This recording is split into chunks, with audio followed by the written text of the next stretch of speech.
Dr. Novi, we're going to let you start things off. Welcome, everybody. I'm Marianne Novi, and I'm retired from Pitt. And I wanted to go through something about my experience with adoptee organizations and otherwise.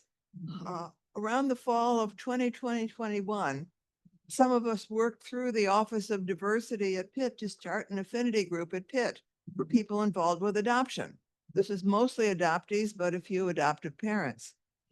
I was involved with this because for years it had been important to me to connect with others around adoption issues.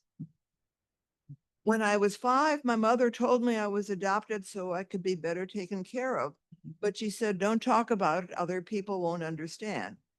Turned out to be very important for me to talk about adoption with other people who did understand. First in therapy, but when I came to Pittsburgh to teach in 1971, I met a group called Pittsburgh Adoptee Lifeline, made friends with a few adoptees at the university, and learned something about searching and dealing with newly found relatives. With this help, a few years later, I found my birth mother's current name and address. I learned she was living in Wisconsin with her husband and the youngest 2 of her 7 sons and her mother. After a few letters and calls, I visited. She was a loving person, glad to see me, and I was glad to see her. But we discovered we were very different. Still, it was important to us both that we maintained a relationship. My birth father didn't want contact, but after I wrote him twice, he sent me a newspaper article about his career as a lawyer and active community member. After the meeting, I was glad to be in touch with my birth mother, but it helped me appreciate my more open-minded and more education-oriented adoptive mother more. And it gave me a sense of the many possibilities of adoptees' experience. I was still in the Pittsburgh Adoption Lifeline group and joined them in advocating with Congress people for open records. My job at Pitt focused for many years on teaching Shakespeare. I was also involved in what is now the Gender, Sexuality, and Women's Studies group from the beginning. Lots of the literature I taught included some characters involved with adoption. And eventually I taught a few courses specifically on how adoption has been represented in literature. And these I was able to point out how adoption in real life is often very different from the way plays and novels show it. I wrote a book, Reading Adoption, which analyzed works by authors from Shakespeare to Dickens to George Eliot to Barbara Kingsolver to Toni Morrison, and included comparison and contrast with my own experience of adoption.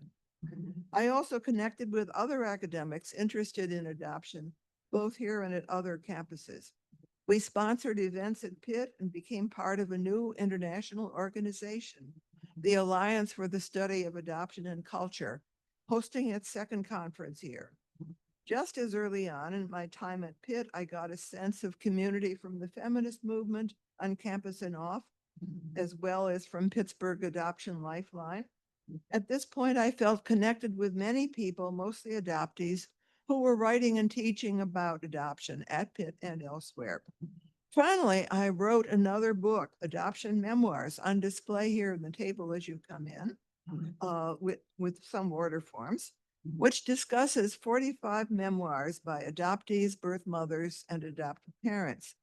I felt that since people who experience adoption often still don't talk about it, it would be useful to collect many different life stories and think about their connections and contrasts. Our panel here, initiated by the Affinity Group, Pittsburgh Adoption Community for Education, which I mentioned at the beginning, will be doing something of the same, except that they're all adoptees. We will have 2 expert facilitators, Adam and Jennifer.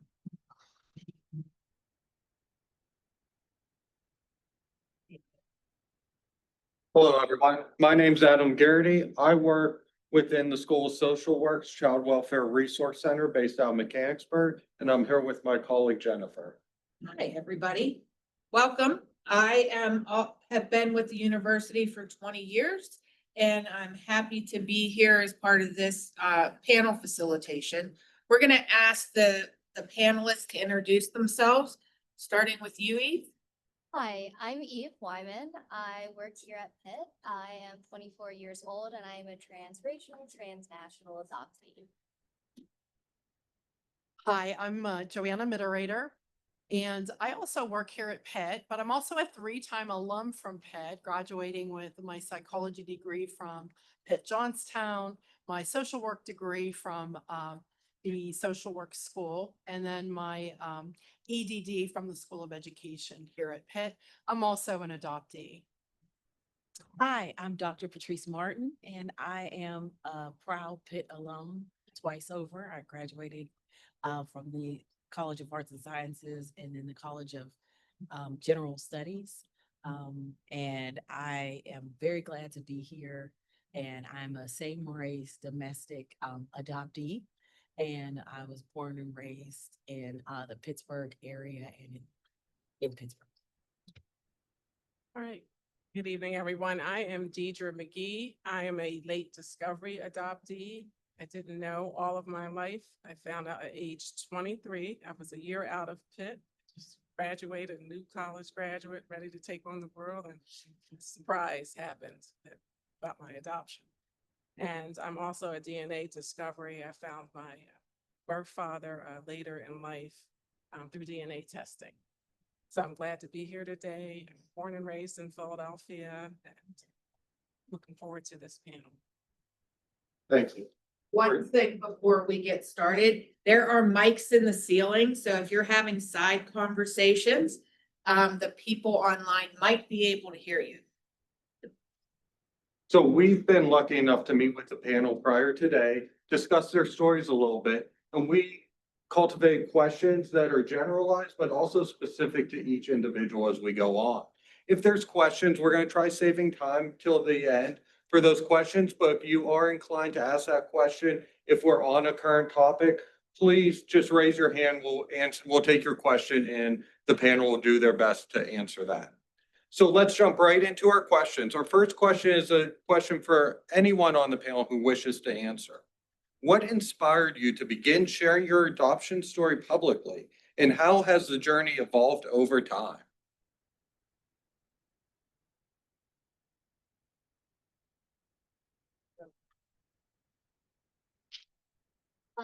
I kind of just recently started sharing my story about adoption publicly. I my family has been adopting for a while, and I have two older sisters that are also transracial, transnational adoptees. Um, so I honestly didn't think I was that special just because within my family there are other adoptees in it as well. But as I've gotten to make more friends here in Pittsburgh, I kind of realize how special of a story it is. And so now I get to share it publicly here in this panel and then with all the other people I meet in the community as well. So I was adopted during what's known as the baby scoop era, and that's an actual term. You can look that up, the baby scoop era. And at that time, adoption was not considered a topic for polite conversation. So I grew up knowing I was adopted, but it wasn't discussed in detail. I didn't have much information. And I definitely got the vibe that I wasn't supposed to ask questions or talk about it outside the family. So I grew up feeling that there was really something shameful about my identity and who I was, and struggled with that in a lot of ways as I was growing up. So I definitely wasn't comfortable talking about that story publicly for a really long time. But fast forward, I ended up at one point in my social work career working in adoption with other social workers who were adopted. And I discovered that social workers who are adopted that are working in that field were doing a lot to change practice. Eventually, I found myself at Pitt working as a care manager with distressed students. And I also decided to pursue my EDD, my doctorate in education, and decided to do my dissertation on how students in the college setting who are adopted could be better supported in that setting. And as a result of that research and being here at Pitt, getting involved in the affinity group that Marianne had discussed, that Dr. Novi was crucial in getting started, it brought me in contact and in community with other adoptees. And that really helped fuel my activism or fuel my confidence in sharing my story. I always knew that I was adopted. It wasn't a word that my family shied away from using. And I think that comes from the fact that in the, it's like the 70s, early 80s era, it was the thought of, okay, we know a little bit more now. So if you just tell the kids that they're adopted, they'll be all right. But you don't have to do anything else. Just keep going. They'll assimilate into your family. Now we know now that people need some other supports throughout the lifespan, and that's why we're even all here. But fast forward in 2019, to share too much just yet, but my sister is actually here. We were reunited in a very public way on a TV show, and that's from that experience and how the executive crew on that show centered my story, treated us as a family, propelled me into sharing more about and fighting for, as Marion alluded to, people's rights around information that they should have, people's human rights, their dignity, and all of that, and understanding that there are just some reforms that we need to make in the system. All right, so for me, I decided to start telling my story publicly because I felt like my inner voice needed to come out. I needed to finally speak my truth. Was tired of the secrets of not being told. Like Joanne was saying, I was also born during the baby scoop era, and a lot of things just weren't talked about. And so I was a communications major at Pitt, but I was more focused on my writing than my speaking. And so my speaking was getting neglected, and I joined Toastmasters, and it brought me out of my shell, and I started giving speeches about my story. And then next thing I know, I was going to conferences and support groups. And then, just when I thought I knew who I was, then, I found out some additional information on my birth father's side through DNA testing a couple years ago. And then I thought, I didn't need the support because I had already searched on my birth mother's side. But then I was like, no, I still need support. I still need community. And, it's just ongoing to have connections and kindred spirits, because this is a journey. It's not a one and done. It just stays with you the rest of your life. It affects all your relationships and everything you do on a daily basis. So if you can share your story with others publicly, you never know whose life you may change or help. That really leads us into the next question is, what are the challenges adoptees face in finding and building that community, especially across racial and cultural lines? How is those challenges exist? Yes, so for me specifically as a national transracial adoptee, there are a lot of questions regarding who your identity is, because while you may be a certain race, culturally, you're not necessarily that same race's culture. So for me personally, it was I am Chinese, but culturally, I am completely American. My parents did do a wonderful job of trying to incorporate Chinese culture, the holidays, specifically, like in Chinese New Year, and things like that. But culturally, I always did feel American, and I felt that within groups here in Pittsburgh. Even if I were to go into a Chinese specific group, there is still that barrier and that look that you get where they can tell that you're not necessarily them per se. But I am fine with having that barrier. I'm very accepting of being not culturally completely Asian and then not racially American for enough for people. So it's kind of a gray line that you live in, but you just have to develop an identity that you're confident within. And as long as you can live by that identity, uh, I think that those groups or that kind of grouping doesn't matter as Anybody else? Yeah. Go ahead, Patrice. I think it was important, you heard all of us kind of like identify ourselves. So that's an adoptee thing. We go to communities and say, hey, I'm the same race, um, uh, adoptee, just so people know that you're not transracial or transnational or, those identifying markers, because there are in our community, we do try to do a really good job of embracing people. And my sister here said, late discovery adoptee. I didn't even put the caveat on mine. I'm also part of a group called Foundlings, because I was actually left and found. So which is part of my story. So that's all of those markers help us. But as far as the cultural piece, I think it is important that I have other African American adoptees that I connect with.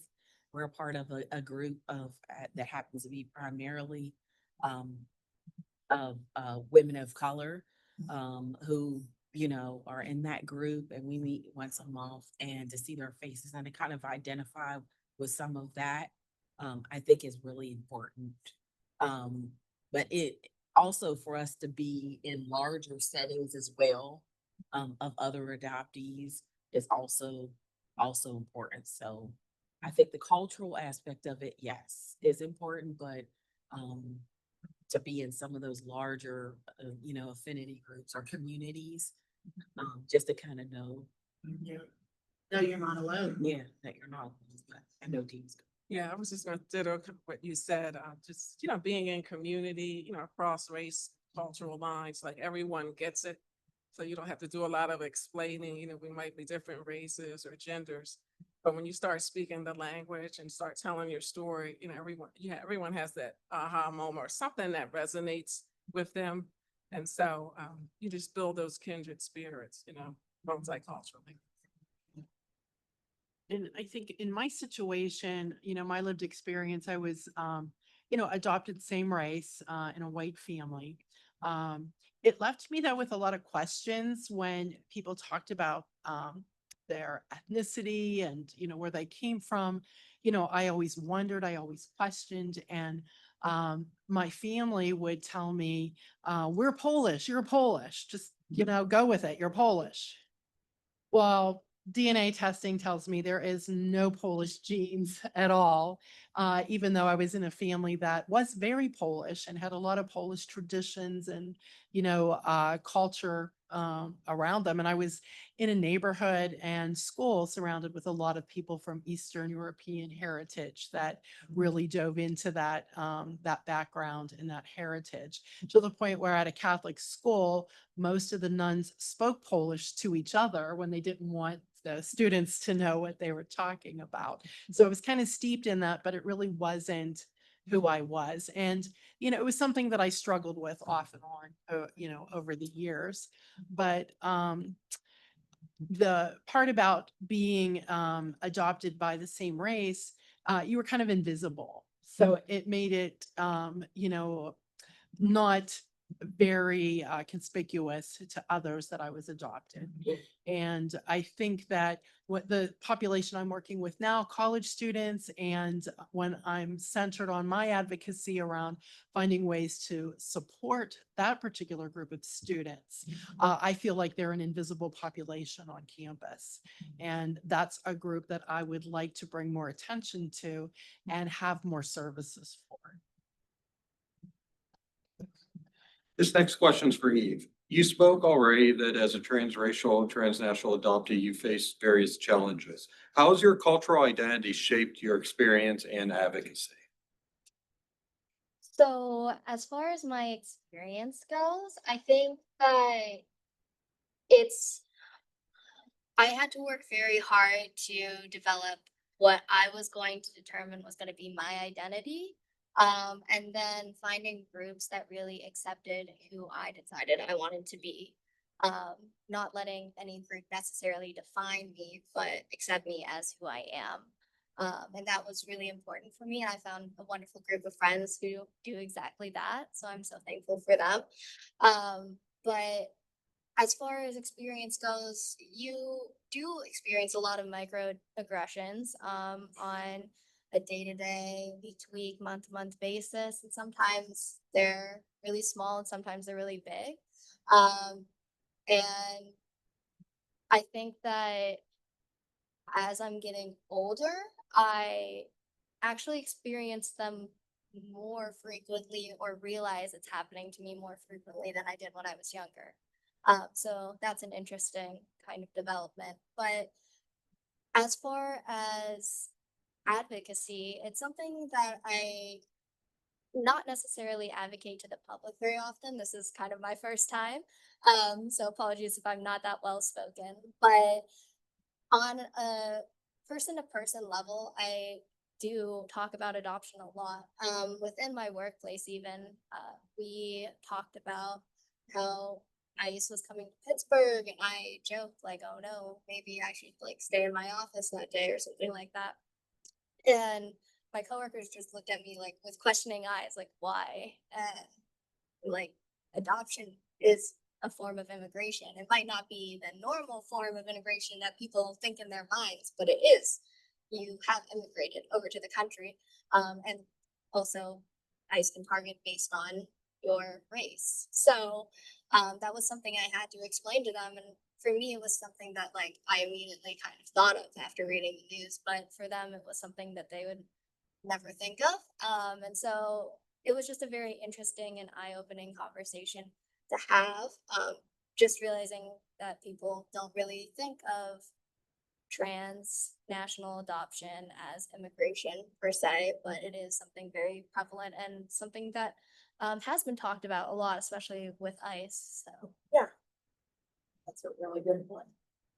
You're educating your coworkers.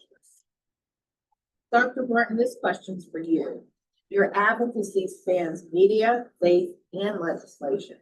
How has faith guided your personal growth and your professional advocacy? Yeah, I thought about this and my inner, it has strengthened my inner resolve. When I think about adoption as a concept and even how it has affected myself and others in the community, one of the core tenets and core things that we know about it is that there's grief and loss. And that grief and loss, we just can't hide and run from that. And so what my faith as a practicing Christian has allowed me to do is allows for spaces for lament of that in safe spaces. And so now I've kind of taken that after I've done my own kind of lament and have a space for it. And I thought, wow, others might want to. So pretty much once a month, I hold a prayer sanctuary where I invite adoptees and anyone who may have some non-parent expected kind of things going on in their life to just hold that in a faith space. And it's been quite healing, as I've heard from the folks that do show up, and fortifying for their inner resolve. The other piece of it that I'm getting into that's really big is that I call us a movement in the adoptee world. A lot of people don't realize how many adoptees are really trying to make some of the grief and loss that we have experienced, or the good, the bad, all of the things that come with adoption across the lifespan known to the greater public, because a lot of people don't realize, right? And so with that comes that movement, comes kind of trying to help and knit all of us together. So I'm looking at ways to do soul care for those of us within the movement and to fortify our resolve so that we can continue on. That's safe space. That's important. And it's very important. This next question's for Deidre. Can you share how your search and reunion experience have shaped your identity and advocacy? Thank you for that question. My search and reunion experience has shaped my identity in many ways. One, I now know who I am, where I came from biologically, on my maternal side and my paternal side. I've got medical history that I didn't have before, because that's not transported and brought with us at birth. And just more of a sense of self. You know, I feel that I can speak my truth and I can be authentic and tell my story and not have to worry about feeling validated, you know, by others. And that I know who I am, and I can help others who want to tell their story, because there are a lot of people who are voiceless, that need advocates and need people to support them and helping them through trauma and healing and dealing with abandonment, trust, divided loyalties. I mean, the list just goes on and on. For all the panelists, have you found that person you've been able to lean on and help you during your advocacy? And what's that relationship mean to you?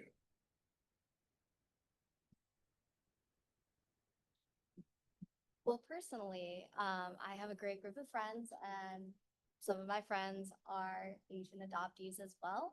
So hearing their stories and how they deal with, for instance, like microaggressions that they might have, or how they deal with their adoptive mothers versus birth mothers, all of that kind of helps me to understand the different perspectives. And then in some cases, like, I would be able to lean on them if I had times where I was questioning my identity or questioning what I should do in terms of my thinking about like searching for a birth mother or something like that. Knowing that there are other people who have gone through that same experience, and knowing that they're friends, so I can be vulnerable with them, is wonderful to have.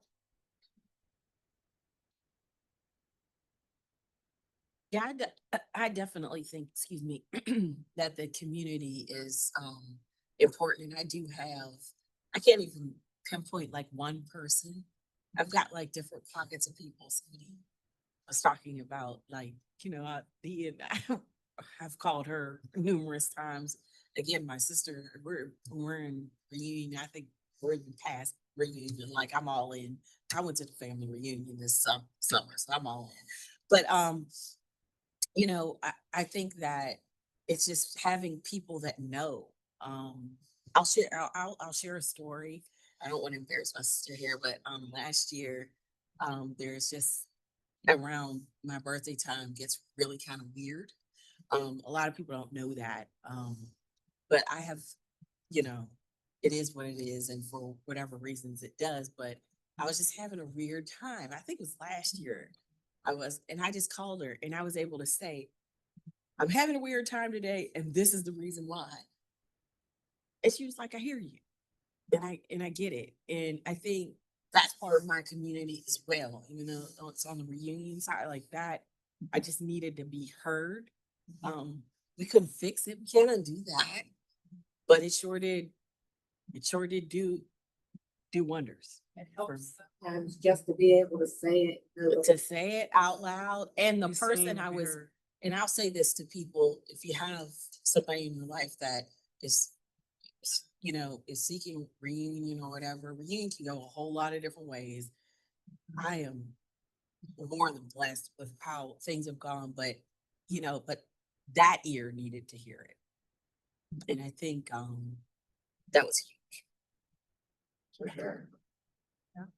And just sort of the converse of that question, I think there's definitely, I definitely have a number of point people that have been a great support. It's not just been one, but several. But there's also people on the other side that I know it's not even a topic I can bridge or discuss with them because, it's going to trigger something or it's just too painful. So I just don't go there. Yeah, I'll just add, for me, support groups are really important. In fact, there's a call tonight at 8 o'clock with the Adoption Network at Cleveland. We meet like once a month. And we also have Adoptees Connect, and there's around the country, they meet in person. And also different conferences, that I attend and doing podcasts, talking to podcasters and other fellow adoptees, talking to male adoptees. They don't always come out and tell their story. There's, a gender difference between the female adoptee and the male adoptee and what they're struggling with. And then the social workers, the social worker that read me my non-identifying information, she couldn't come on virtually tonight, but I'm still in contact with her. She's retired as a social worker and, I keep her abreast of what's going on in my life. And then while I was at Pitt, I met a social worker, who's supposed to be here. She's running late. Oh, there she is behind there. There she is, Sterling, her granddaughter. She helped me like with studying and was just my mentor throughout Pitt and ended up graduating from, she was working on a master's degree in social work at Pitt while I was undergrad. And she just took me under her wing and mentored me and mothered me and invited me into her family. And I felt so included. And so that's having a sense of belonging. And I didn't even know, I was adopted the whole time. And here she was adopting me, like, figuratively. And then I found out later that I was actually adopted once I graduated from Pitt. So you can't make this stuff up. Like, it's just. A couple things, that mentorship, and it's interesting that the panel is all women. So Joanna, this question's for you. Your dissertation focuses on supporting adopted students in higher education. What unique challenges do these students face, and what recommendations would you give educators and administrators seeking to create a more inclusive environment for adopted students? Thank you for that question. I think that during the college years, there's a lot of focus on identity development. Those of us who work in student affairs are steeped in student development theory, yet none of those theories really address the unique challenges that adoptees have about how to resolve their adopted identity, as well as they're developing who they are, discovering everything about themselves. And so it's a very challenging time. So I would like to see some of the research from social work and counseling and adoption to bridge that to education, especially in the higher ed environment. Some of the things that I've been doing besides speaking at conferences and educating other people in the field about some of the unique challenges that adoptees have is here on our campus, I've been able to do a presentation for the counseling staff about some of the challenges that adoptees have in this age group. From that, we were able to start a peer support group here on campus for adoptees. We started that last year. We're continuing that this year. But I think one of the biggest challenges is being able to identify who adoptees are so that we can kind of track how they're doing in college. There is some research that I have seen that indicates they might have a lower retention rate. And I think that could possibly be because the environment doesn't provide the necessary support for them. We have support for so many specific identity groups, but we don't have support for adoptees on most campuses. But unless we ask at admission, if someone is adopted, keep track of those records. And no one has done that. We're not going to know what the retention rate is really like. So that's something that I would really like to see change. But when we look at these issues that our college students are experiencing who are adopted, it's the same issues that all adoptees experience throughout the lifespan. So we have loss, we have rejection, shame and guilt, grief, identity, intimacy, and mastery and control. So those are the 7 core issues. And those 7 core issues manifest differently at different life stages. So those of us who are working in the college environment need to understand these 7 core issues, how that manifests with our adopted students.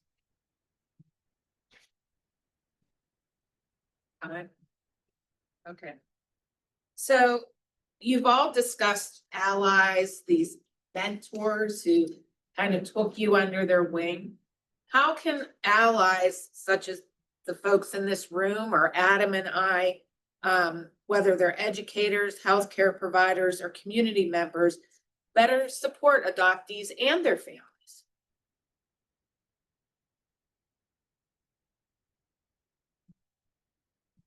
Well, it would be great if they came to events like this, to learn more from other adoptees about their experiences, and also to read up on adoption. There are several great books out there. Marianne has a book on it. I recently read a book, Daughters of the Bamboo Grove, that was very insightful and kind of almost made me kind of question what I thought my story was, and how what you think your adoption story is could not be it. You don't, in some ways, you don't know. And in some ways, having that backstory be something that can be mutable, can be changed, makes you kind of go through that cycle again. As Joanna was saying, like you can go feel like you've accepted and then somehow you're back in the cycle again where you are trying to relearn or adapt your identity in different ways. So it's really a continuous process. It's not something that's always stable. And I think that's something that allies kind of need to understand, is that this is an ongoing process for us throughout our lives. It changes, especially at different stages, or if there's new surprising information that comes out. So keeping up to date on the news regarding adoption as well is very relevant. So I heard you say kind of understanding that it is a cycle, just, your feelings may change depending upon where you are in the lifespan. If you have a major life event like graduating from college or getting engaged or any of those kinds of things. So it's helping being able to listen and understand and not judge where you're feeling. Right, exactly. Yeah. And just having people that having that safe space that these allies create so that you can be vulnerable and go to them to ask, in this situation, how would you feel as well? Kind of go back and forth off of them so that while you're understanding your side of it, you can also hear someone else's opinions and sides. So, kind of trying to understand things as a whole, understand your perspective, but also understand other perspectives. It's very helpful in understanding something that might be an issue. Yeah, and it's validating somebody listens. Exactly. Others. Definitely, I think making room for the adoptee's perspective. I think historically, the adoptee's voice has been silenced in the process. And, policy and practice, it's just all been centered mostly on the perspective of the adopting parents. Thinking about the adoptees in my own family, what that's been like. Yeah, I agree. I think one of the things that the ally community can do is just even realize that it's a thing. And that if somebody tells you they're adopted, not so that you can pathologize them or even other them. That's not what we're saying. But just like somebody else might tell you, that they grew up in Western Pennsylvania, the first thing you think about, oh, they're a Steelers fan. You know what I mean? Like there's things that come with that. There's just know that's something that's part of that person's identity. I always bring that up, and that, you know, that's part of who they are, without othering them. But, that it's a thing. I think it's too much. We cannot go on anymore and act like, you know, if somebody's adopted, they could just be assimilated into a family and it just doesn't affect them. That we can't do that anymore. It's not, it's 2025. We're not doing that. But what we are saying is, that because we know certain things, this is how we need to move forward and fortify our lives to be able to live with the lifelong, grief, loss, all the things that we deal with. You can have, and this is what I say, the spaces I'm in, you can have a life and you can live it strong. But you need to be aware of what this might cause in you, and so that you can move forward and you can move through it. And so that's really not acknowledging we can't do that anymore. Well, I would just like to say, I do coaching, and one of the things we do as coaches is to be curious, like be a curious listener, you know, ask people questions, listen for understanding, you know, without judging, and, you know, be present when you're talking with people so that you could try to understand their point of view and where they're coming from. And I think that just helps with good communication and mutual respect, and it builds trust and that safe space. And so, you know, listening is key, and it goes a long way. So listening to understand, not to respond. Well, both. I mean, yeah, once you listen to understand, then you can respond, you know, ask more questions. And create, again, that theme of safe spaces. Right. Because triggers will come up, you know, they'll come up, and you have to deal with it, and you need to get help with that, you know. This is for all panelists. What are some common misconceptions about adoption that you have encountered either in your professional or personal life, and how do you address them?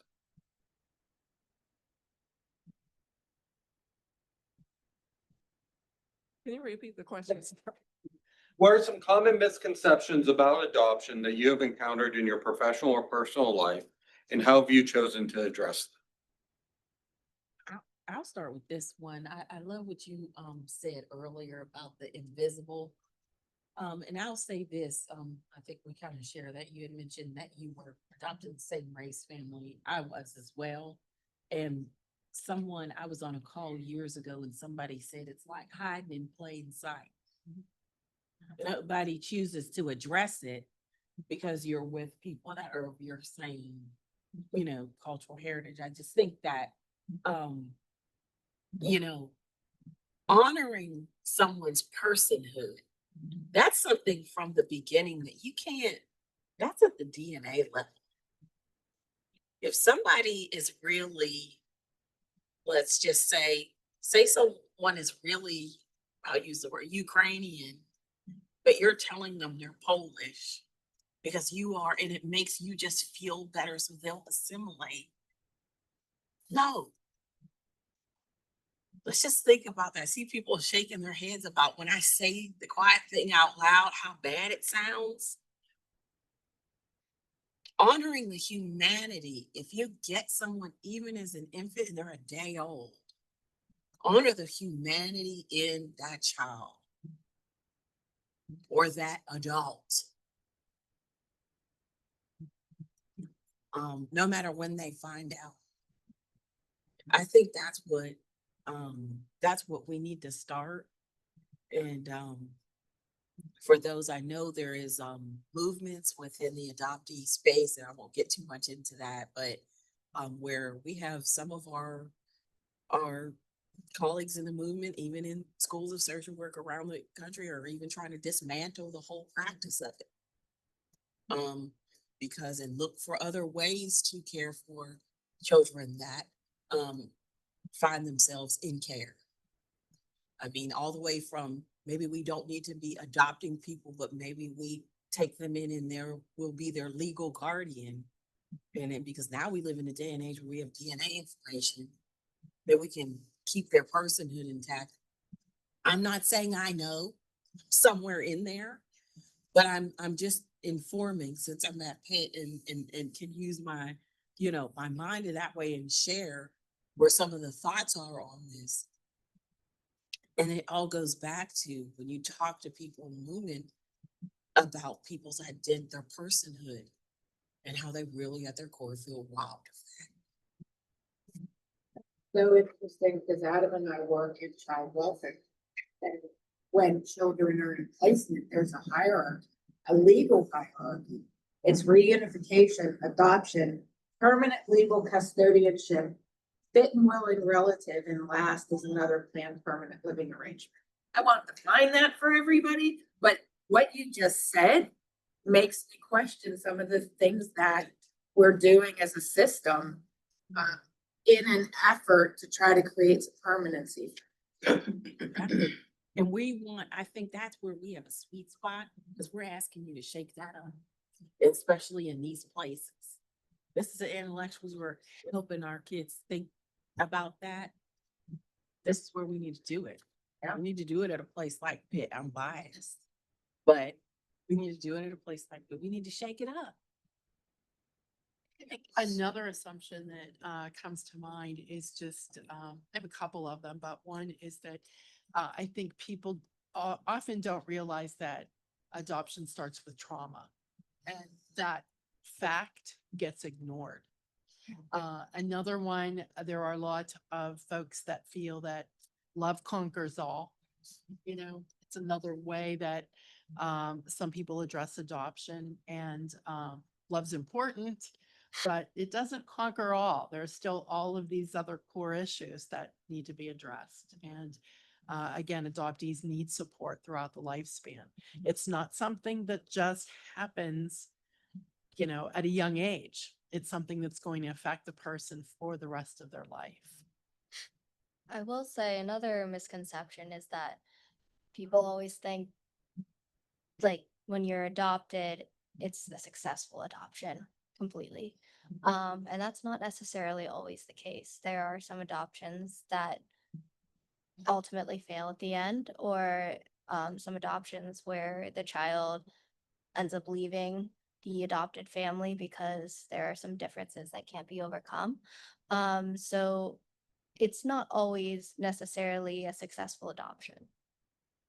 And another one too, there's so many. Another one is, I think there's an assumption sometimes that if an adoptee engages on a search, they must be maladjusted. Something was wrong in that family, but excuse me, it's not a sign of maladjustment. It's perfectly normal. Research shows that it's perfectly normal, but it's also a personal choice. Some adoptees choose not to search, and that's perfectly normal too. I saw that. Resonate with you a little bit too. Yeah, so I was just thinking about, when I would tell people I'm adopted, they say, "Oh, you turned out well. You got your degree, you did this, you did that." And it's like, yeah, that's just one area, but it's deeper than that. There's the emotional component. There's making sure you get therapy, counseling, coaching, and that you have the support you need, so that you can thrive, and you're not just surviving. The one thing that when we met prior to this that struck me was the common theme about that support throughout the lifespan. It's not just, okay, we get you through your childhood and then all of a sudden everything is sunshine and roses. That, again, what Eve talked about with at different points, feelings are going to come back up. So it doesn't matter if you're 99 or you're 9, you need support throughout that lifespan. Yeah, it really resonates with me. It's one thing I love about social work is I'm always reflecting upon my past and what I've done. And in past careers, I've been a child welfare caseworker, supervisor, administrator. In adoption, I facilitate many adoptions. And that adoption day, that was a celebration that my job was complete. But even hearing the panelists today that speak, it's clear that my job was not complete. And I wish I had that knowledge 10, 15 years ago, because my actions would definitely been different. So I'm so glad this message is getting out. People are hearing this message because it impacts the allies so much. We're good for our final question, but we'll ask one final question. We'll open it up to questions from the audience, either here in person or virtually. Then Dr. Novi's going to give some closing remarks, and we'll have some time at the end for connection and camaraderie as well. All right. What creative outlet you found playing with young people out?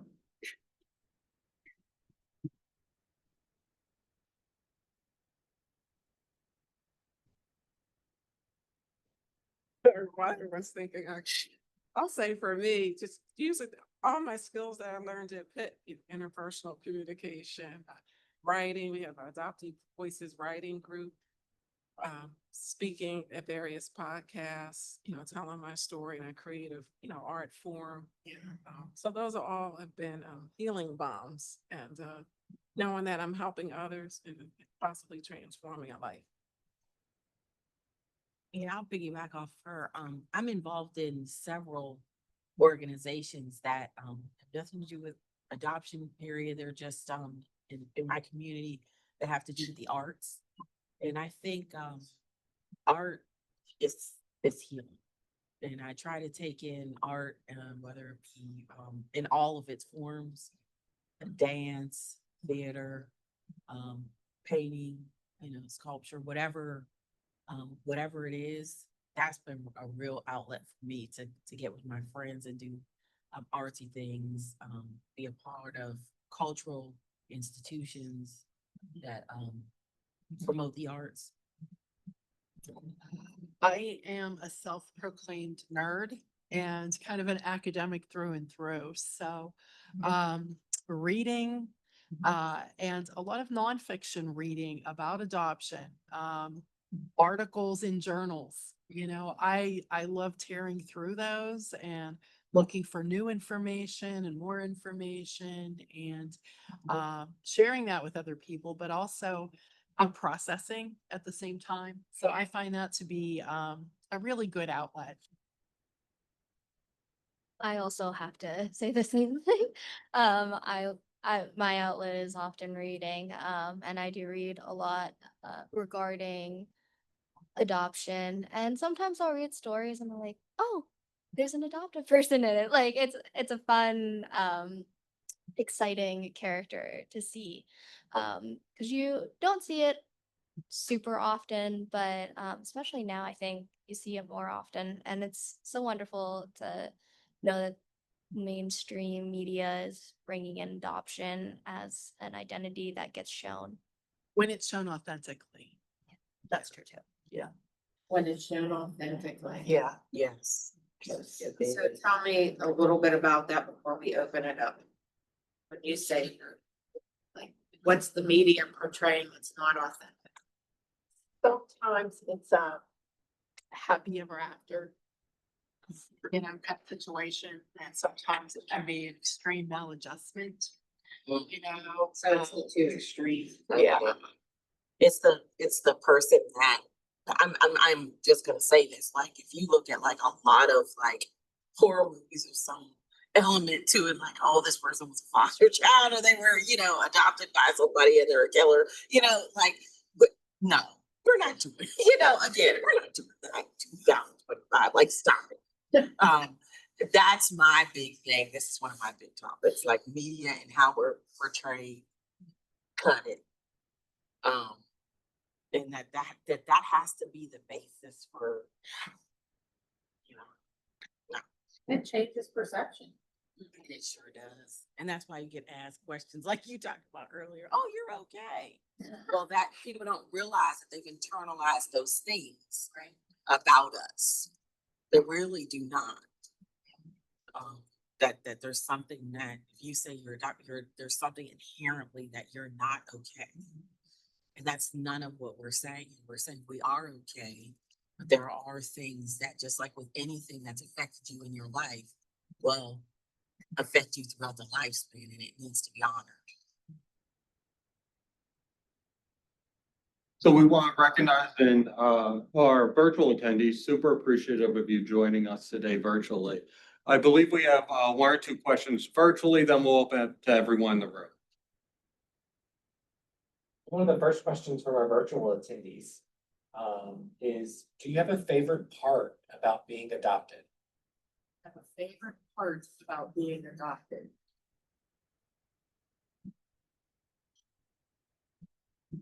You know what? I want to go. I know I was talking a lot, but I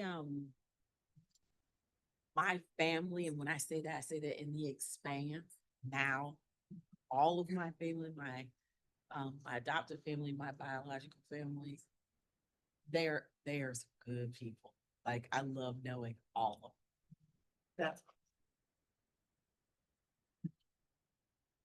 I think for me, I wouldn't have landed where I landed without being adopted. And, I have a fabulous marriage and 3 fabulous children.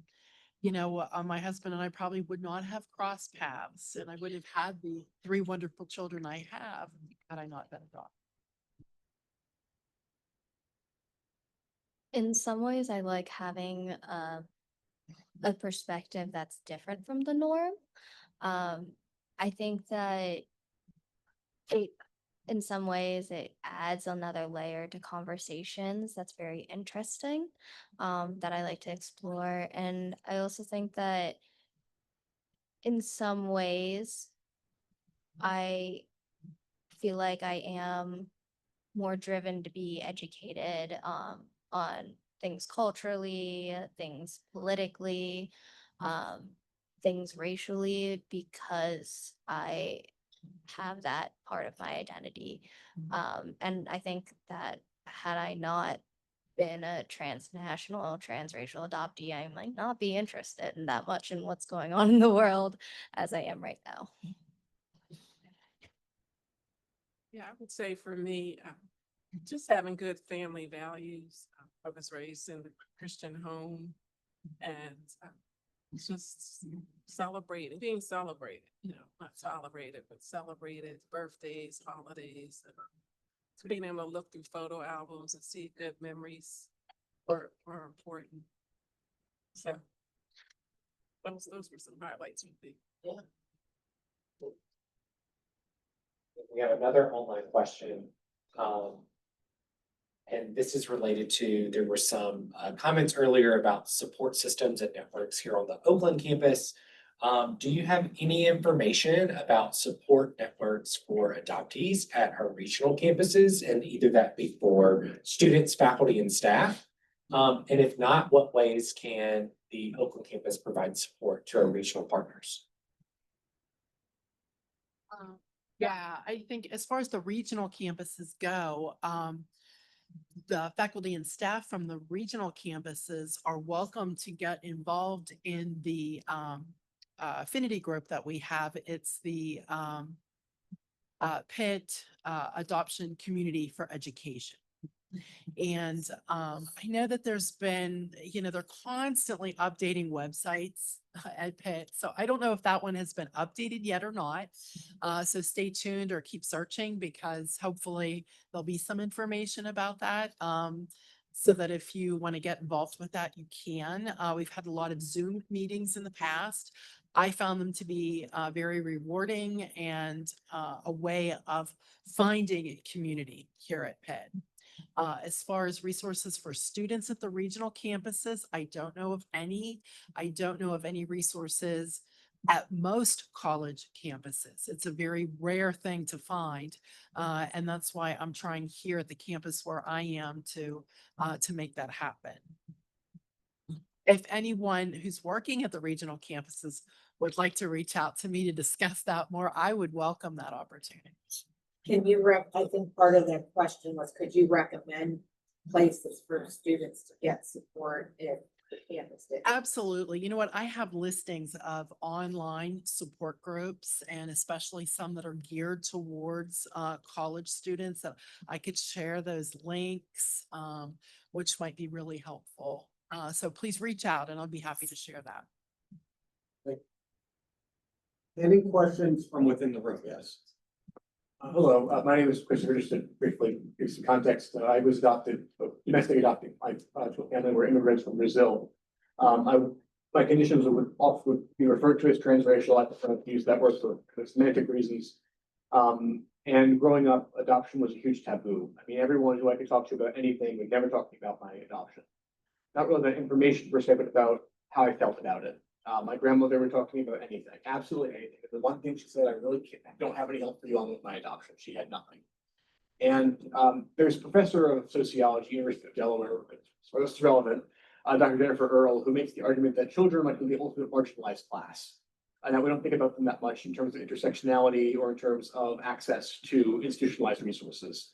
But children are, as many of us know, their ability, their freedom of movement, their freedom of access to resources is contingent upon people who are kind of arbitrarily given complete control over them, being their parents. And when it comes to resources for adoptees, I feel as if, we mentioned earlier, it's all centered around parents, but also around kind of adult adoptees. I'm wondering how, and then of course, if we as the kind of a community of adopted adults, how can we provide resources for children who are adoptees, in a way that's inclusive of them? Because oftentimes this conversation we're having today, when I was 15, I needed that, desperately needed that at 15. I had no one to talk to about this when I was 15. Social workers, and this is social workers, whenever I asked an adoption, I got a very canned response of, well, I can't help you, but, and it was that kind of thing pretty commonly for any counts of social workers psychologists I ever spoke to. So do we have that responsibility? If so, how? And then once again, if so, is this even realistic? Because obviously adoptive parents are often helicopter parents and don't really want their kids interacting with adults who aren't teachers. This is amazing that you're bringing this up. Now, I'm going to give a shameless plug to an organization that I am involved in, called the Adoptee Mentoring Society. The work is phenomenal. It's throughout the lifespan, but a lot of people could enter in as a young person. A lot of adoptive parents find it amazing and supportive to them. But it's adoptees mentoring adoptees. And so I do want to let you know that conversation is expanded. The CEO, Angela Tucker, is a world-renowned leader in the area of adoption and just does a phenomenal job. I'm happy to be a part of it as a board member. And I just think that is a practical answer to what you're talking about. But yes, there has to be more, in addition to that, there has been more research done on different campuses. But yeah, practically speaking, that's it. That's it. And it's really rooted in sound research. The mentoring is stellar. And Angela Tucker has done so much for moving this conversation forward and really shining the light on the voice of the adoptee. She has a wonderful book. It's called You Should Be Grateful. In quotation marks. Yes.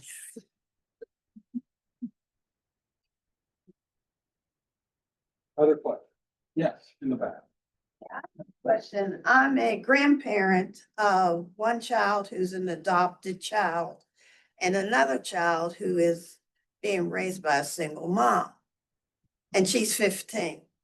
You mentioned you needed this when you were 15, which is one of the reasons why I brought her here this evening. And I wanted to know if you had a list of sites I can go to or books I can read or articles I can read for the grandparents of adoptees. And because right now, one of my biggest things is this behavior a part of what I'm putting into this child, or how much of it is genetics?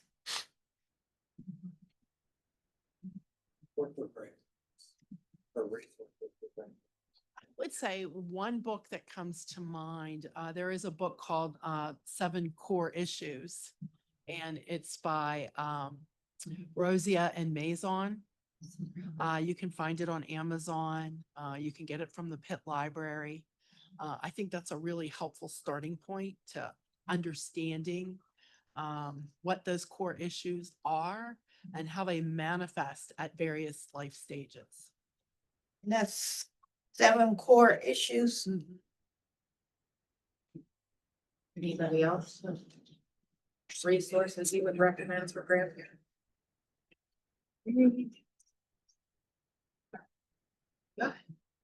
I'm in on this very briefly. As someone raised by my grandmother, my adoptive grandmother, I think the best thing grandparents can do is just keep doing what they're already doing in many ways. I bashed on parents in general earlier by saying that they're kind of arbitrarily put in charge of their children's lives. But grandparents have the advantage of having a round of practice first. So my grandmother was not the best parent to her daughters, but she was the absolute best parent to me that I could ever ask for. That's awesome. I want to add that one of the things is being here. That's the biggest step, is seeking help and questioning and answering. I was a foster child as well. I was raised by 10 years in foster care. I didn't actually really have the courage to speak about that until meeting my sister. So you being here with her, supporting her is probably one of the biggest things that she'll have, and don't doubt yourself at all. You're doing a Thank wonderful you. job. Thank you. Providing that safe space. That's a gift. Another question. I have a comment and a question. First of all, thank you so much for this. This is only the second time in my life that I've heard a presentation. I know Joanna did the presentation earlier and now today, and all of you, thank you so much. I mean, this means a lot. Basically, someone was asking about support groups too, and I'm here with Trish. She's my co-facilitator for the Pittsburgh Adoptee Support Group, and we do have people online from Johnstown and all over the place. If they wanted to Zoom with us, they could do that. We're also, Trish is an artist, so she's working on some books on her own story called Lucky Reject. And then we also have our healing steps. Because sometimes we get rejected and then we don't know what to do. Like, what do we do? And so there's some healing steps. And we also people just discuss their stories. It's just like Adoptee Connect. That's here in Pittsburgh. They meet in person. It's a wonderful group. I attend that as well for people who are in Pittsburgh area. And then we have the Pitt Adoption Group as well. I just wanted to say, I mean, I'm a proud Pitt alumnus from the School of Social Work. And that being said, though, I have to say, just based on what I was hearing, I wasn't sure to bring this up, but since it was brought up, about just even society, about like movies, about you hear the worst scenario, like this kid was foster care, but look at all this. When I first came to Pitt, all I heard about adoption and social work was reactive attachment disorder, kids who are, just in rough, and we need to know about kids with reactive attachment disorder, but like, is there anything else about adoptees other than sometimes kids have reactive attachment disorder? So I was waiting, and eventually though, in my, we brought up grief and loss, and in my grief and loss class, I was able to briefly discuss it. So I was just pleased just that it came up, but it was only because I brought it up and mentioned, that adoptees have grief and loss. And also in my trauma class, I was able to briefly discuss, but it was only, again, because I brought it up. So I just, again, this panel, like, thank you so much for what you've And done. again, it's social workers who are adoptees who are making an impact on practice by bringing that up in those classes. Oh, You were doing that. right. I was just saying that this, I just wish more social work students could hear this. This would be great for a class, or if they could hear this presentation. I'm just wondering how you could get this out, maybe to them. It'd be wonderful. And I'll just encourage people. Is there a recording that they can listen to? Yes, ma'am. Oh, good. Okay. I'll pass it along. Thank you so much. Yes. I did want to thank everyone for sharing their stories. It's important. I think for myself, even, I met Patrice in 2019 on television. I think my impression of adoption was Annie. Cause I was in foster care, so I'm like, I wanna be adopted. This girl went from rags to riches, she found, so I think that for most people, that's what their impression of adoption was Annie. That she, moved from this home and she found this great father. We never saw what happened to, at the end. Like you said, when you place those children, we don't know how she transitioned a day after or 10 days after. So I feel like for me, I sat in those rooms and I was blown away that trauma and things like that were associated with adoption. Because for me, it was Annie. And, I wanted to be adopted because of Annie. And once I hear the real stories of human beings that are trafficked pretty much, across the world, across the country, across families even, that these conversations are important, not just for younger people, but they're important for older people. They're important for families of adoptees to understand just exactly what happened. Like I said, I'm thinking my sister was living, our best life, not knowing that, the universe sets things up in a way. And I will say that I was a Pitt student. I came to Pitt a year before Patrice did. So I was injured down here in Oakland and didn't finish. But had I finished, we probably would have met on this campus. And life has a way of connecting us. We were always 6 degrees separated from people that we knew that she dated someone that I knew. And we were always crossing paths and never knew that we shared this and that we're biologically related. She looked so much like my mother that it freaks the whole family out. It does. And so just even that had I walked upon her when I was a Pitt student and seen her and met her on campus, I don't know how I would have been able to deal with that because I knew probably at 15 that I had a family member out there and I searched for decades for her. We have time for maybe 1 or 2 more questions. Does anyone else have a question, a comment? Online? Virtual question. To the panelists, what was the biggest revelation or aha moment that you experienced in your adoption journey?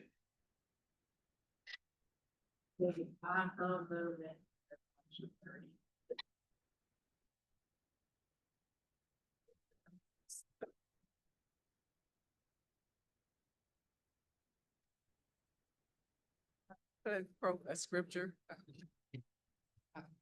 There's 2 scriptures that I like I posted on my Facebook page as I was getting ready for this panel. One is, you are fearfully and wonderfully made.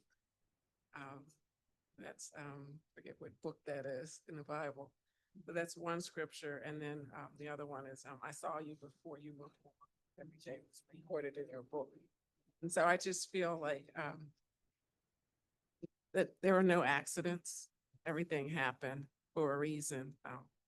Trajectory, of my life from being placed with the McGee's and then finding out, I found out when I was supposed to find out, at 23, that I was adopted, and then, finding my birth parents. And then I live in the Washington, D.C. region now. And then I found out that my birth mother actually was from Georgia, but all of her family was in Philadelphia. So I met them, reunited. And then when I moved to DC, I found out my birth father's family was in DC. And I moved there for work, for a career, not thinking I was going to find family there. And then even my birth father knew 2 of my coworkers. So, just the way everything just aligned, the way I did the search, and it just happened the way it should have happened. So that was the aha moment for my adoption journey. No accidents. No accidents. God guided you there. Yeah, divine timing, spiritual alignment, all of that. I had a moment that I thought was an aha moment.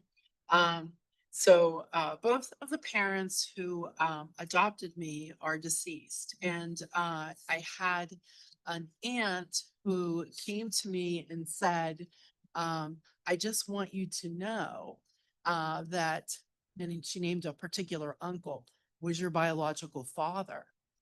And wow, that just kind of blew my mind. And it made me kind of piece together my whole identity, think about a lot of things differently, everything from medical records to what I looked like to ethnicity and just a family history and so many things. Um, Turned out that wasn't true. And I don't know why that person told me that. And, you know, if she felt that it was true or knew it was true, she's not alive anymore. So I couldn't question her once I did find out that it wasn't true.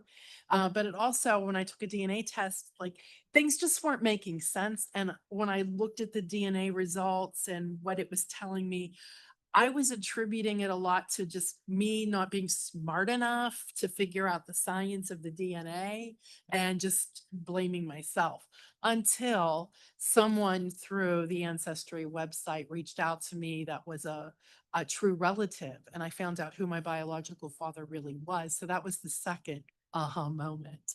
And then everything else made a lot more sense.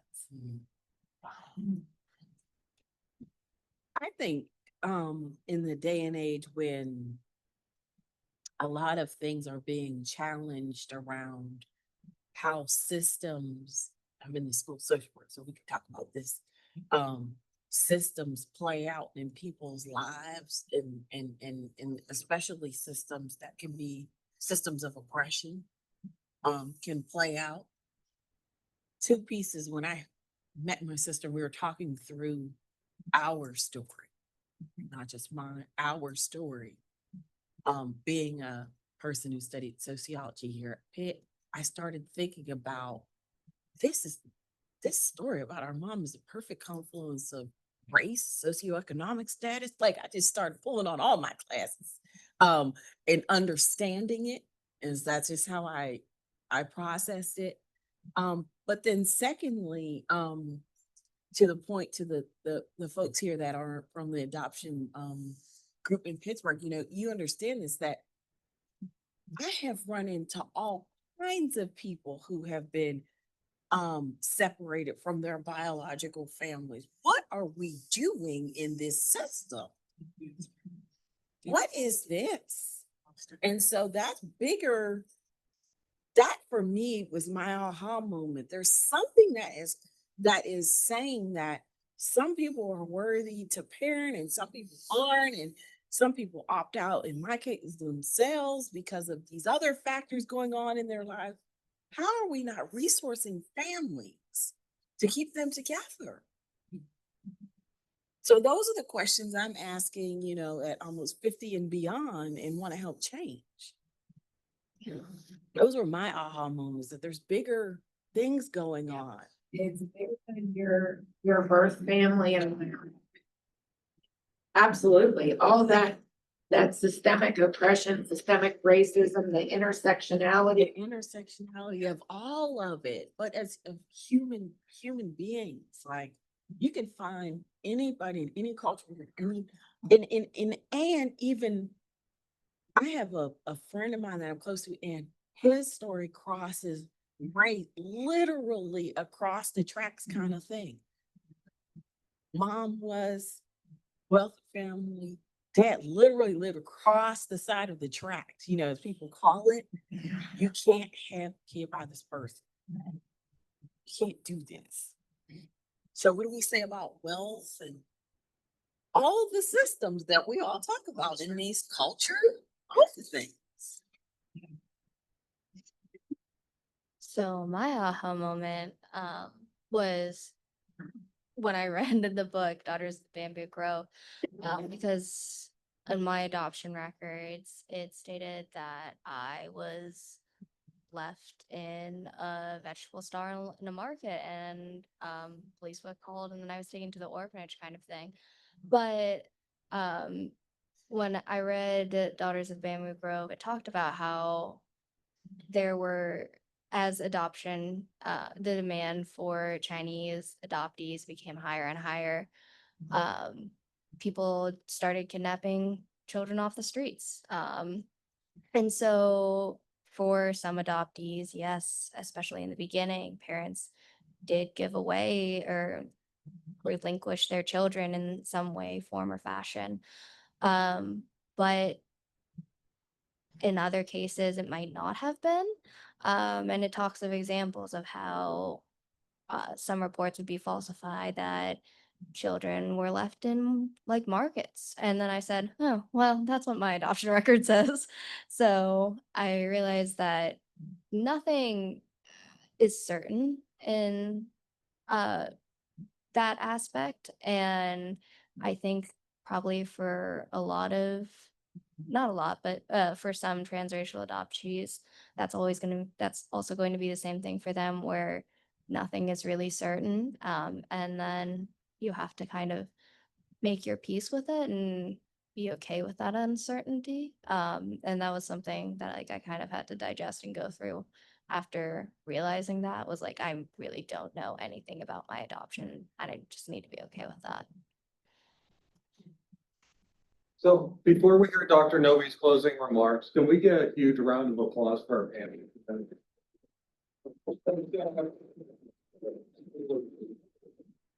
And I'll turn it over to Dr. Novi for final remarks, and then we'll have time until 8 o'clock for community. Well, I'd really like to thank all of you. I think this was a terrific panel with people of so much insight. I really think it's great to be able to have discussions like this in which we can approach all the different angles of adoption from people who have a really great range of experience and a lot of perception. And we have talked here, we've talked about issues of, finding your truth. And we've talked about helping other people. There is this sense of, the individual, and then there's the community, the outreach. And both are really important perspectives to have. Certainly came up in our discussion. We've heard so many really fascinating stories.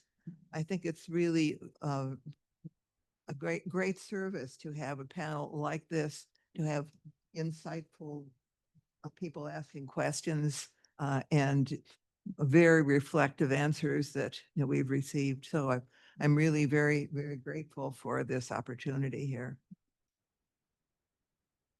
And I really want to say thank you to Dr. Novi, because really she has been the thread that brought all of us together. She's an amazing connector, and all the work that she's done for the adoption community here at Pitt. Oh, thank you, Joanna. Any other final remarks? All right, thank you all for attending today. It's truly appreciated. And there's some refreshments here before you leave. I'm sure all the panelists, myself and Jennifer, are happy to stay around, talk to anyone, and connect a little more. Thank you.